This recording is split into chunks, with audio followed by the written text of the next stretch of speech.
Olá pessoal, espero que todos estejam bem. Gente, então quem está aqui pela primeira vez, eu sou Cristiane Sena do canal 50 Mais com Cris. Esse canal aqui é onde eu troco as minhas experiências, eu procuro dividir com vocês as coisas que dão certo para mim, sempre sob a visão de uma essencialista que sou. Né? Então, seja muito bem-vindo. Para quem já está aqui me acompanhando há mais tempo, muito obrigada mais uma vez. Esse vídeo é o vídeo número 2 da sequência de tudo aquilo que eu estou fazendo em busca da minha reserva de emergência. Essa busca dessa reserva de emergência com um valor X por mês, tá? Só que a reserva de emergência não é só isso, minha gente. Então, neste vídeo eu vou contar para vocês algumas razões que eu acredito do porquê que a reserva de emergência é tão importante, todo mundo precisaria ter, né? Ou deveria ter, pelo menos. E vou contar para vocês mais ou menos como é que é este processo, como é que eu faço, porque não é só colocar o dinheiro no banco, né? Então, se você tem interesse por esse assunto, por favor me dê um like, dividam aí, se vocês também estão procurando juntar o dinheirinho de vocês, se inscrevam no canal e vamos lá. Então assim, primeira coisa que eu acredito, no meu caso, eu não sou rica. Eu venho falando isso direto, eu não sou rica, eu não sou filha de pessoas ricas, eu não sou herdeira, eu não tenho nenhum valor me esperando lá na frente ainda, porque terei. Então, se acontece um imprevisto absurdo, como aconteceu comigo na época que eu tive o burnout, quem não sabe, tá? Eu tive um burnout no final do ano de 2024, que se eu não tivesse me utilizado de um valor que eu tinha guardado no banco, eu teria aqui certamente emprestado o banco para poder me ajudar a pagar o meu tratamento ou incomodar pessoas.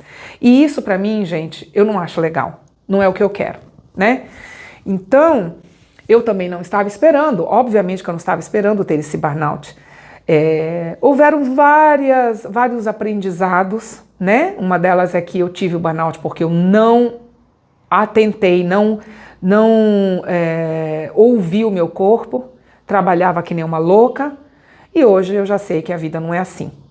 Então, nós tivemos uma pandemia, e nessa pandemia, eu vou contar para vocês, eu só não passei necessidade porque o meu marido recebia o valor total do salário dele. A empresa dele, graças a Deus, decidiu continuar pagando, porque também não tinha obrigação nenhuma, sendo que ele precisaria trabalhar de casa. Agora, no meu caso, que eu tinha minha creche e que eu era registrada pela prefeitura, simplesmente um dia eu recebo uma carta avisando, olha, você vai fechar, você nos manda quanto que era a sua entrada de dinheiro, que deste valor nós vamos te pagar 40%. Que tal? Lindo, né? Se eu não tivesse, de novo, essa oportunidade do meu marido de ter trabalhado, continuado, né, com o trabalho dele e ter recebido o valor total, 100%, nós iríamos ter muitos problemas. E nós tivemos que nos apertar, né? Gente, eu vou parar um pouquinho para tomar água porque tá um calor desesperador hoje. Muito bem, continuando aqui. E a última razão que eu acho é o seguinte: todos nós temos, ou pelo menos teríamos que ter, tido uma educação financeira que nós não tivemos. Aqui na Austrália, até um adendo, eu tive um dos meus primeiros namoradinhos aqui, ele era um indiano. E na educação indiana, uma das coisas que eu acho incrível, porque eles também têm coisas boas, mas também têm coisas muito ruins, como toda cultura, né?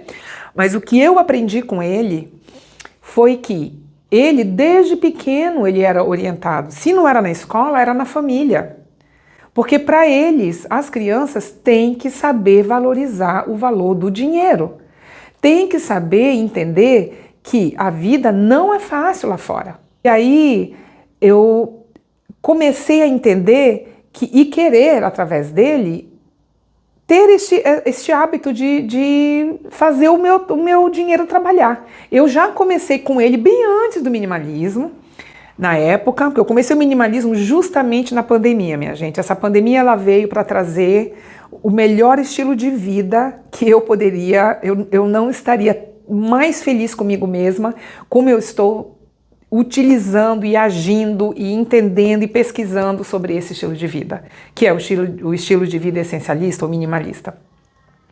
Mas antes, né, da pandemia, que eu comecei a me aprofundar e que eu tinha minha creche, que eu tive que fechar minha creche para eu até sobreviver do desespero, porque eu tinha que fazer alguma coisa.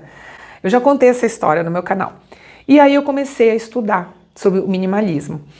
E eu percebi que como microempresa que eu tinha, eu precisava reajustar um monte de coisa, porque eu gastava tudo que entrava.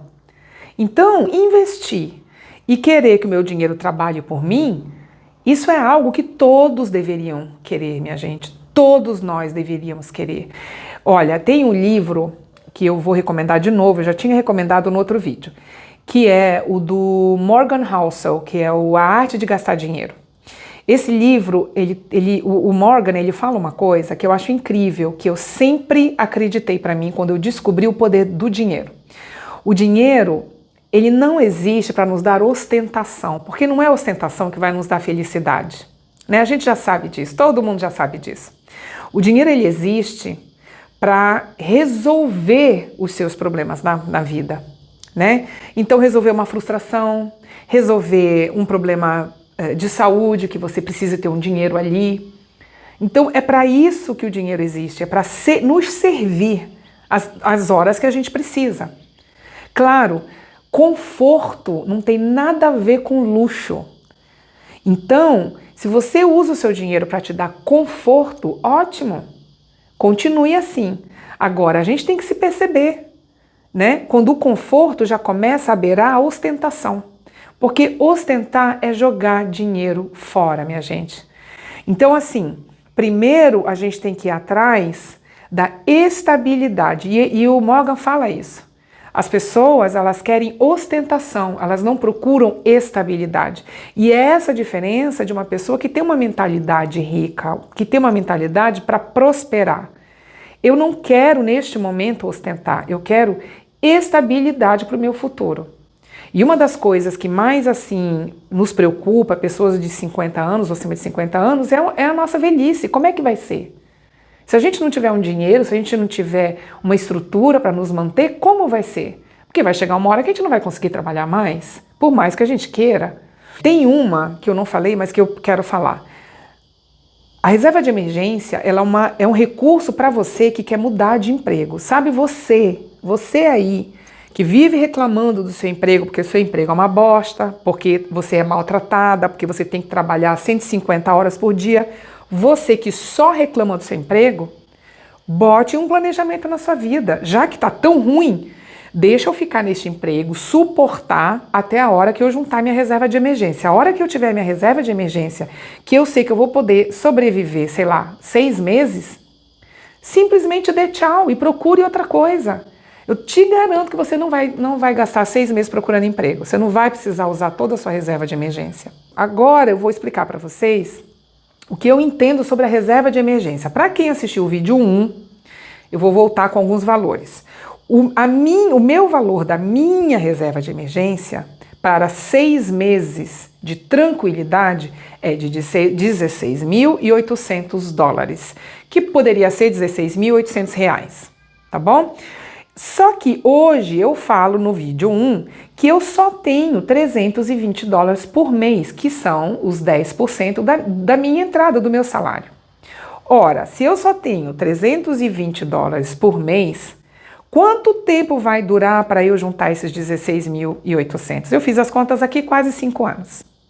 Então, a primeira coisa que a gente tem que entender, a reserva de emergência, ela não é uma reserva, uma poupança, vamos dizer assim, a curto prazo. Ela demanda muita coisa da gente, mas ela é muito importante, né? Então, o que eu vou ter que fazer? Eu não vou poder ficar só com 320. Nos meses que eu fizer $4.000 por mês de entrada, eu vou ter que juntar 400. No mês que qualquer um dos meus orçamentos que eu coloquei no vídeo 1, que eu não for utilizar, por exemplo, se eu não usar o meu extra, se eu não usar o dinheiro para os meus remédios naquele mês, eu vou pegar esse valor e vou jogar na minha reserva de emergência. Eu vou precisar ter um emprego extra. Qualquer bico extra que eu fizer, eu vou jogar o dinheiro para minha reserva de emergência. E claro, minha gente, eu não vou guardar no meu banco sem fazer nada. Eu vou investir. E agora sim nós vamos falar sobre investimentos um pouquinho, tá? Porque eu estou estudando, eu não gosto desse assunto, não gosto, tô a pulso querendo entender, mas eu entendi que é o seguinte.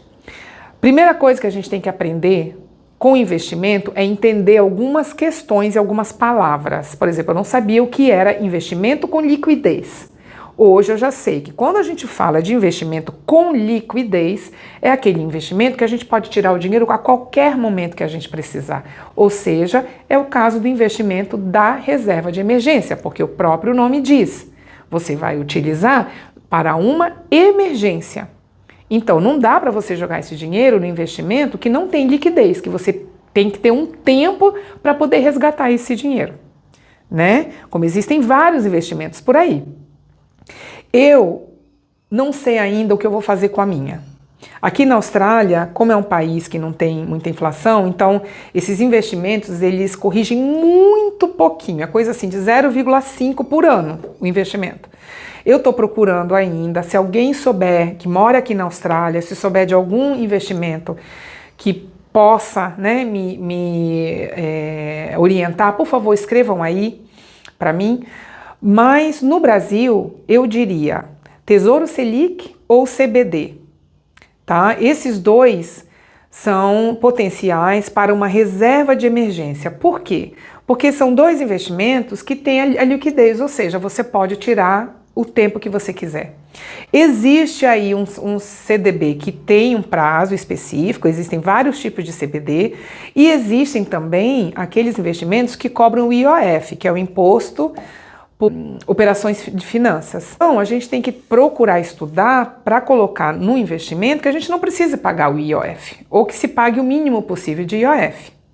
Tá? No Brasil, eu vou contar para vocês o que eu tenho. Eu tenho previdência privada, e eu tenho o meu fundo de garantia, né, que eu já venho pagando aí, que a gente nem sabe se quando eu chegar nos meus 61 anos eu vá receber a minha aposentadoria. Mas enfim, já está tudo lá pago, eu paguei o máximo de teto possível, porque eu trabalhava aqui, conseguia mandar um dinheiro bom lá para o Brasil, minha mãe pagava para mim, então eu já tenho essas duas lá.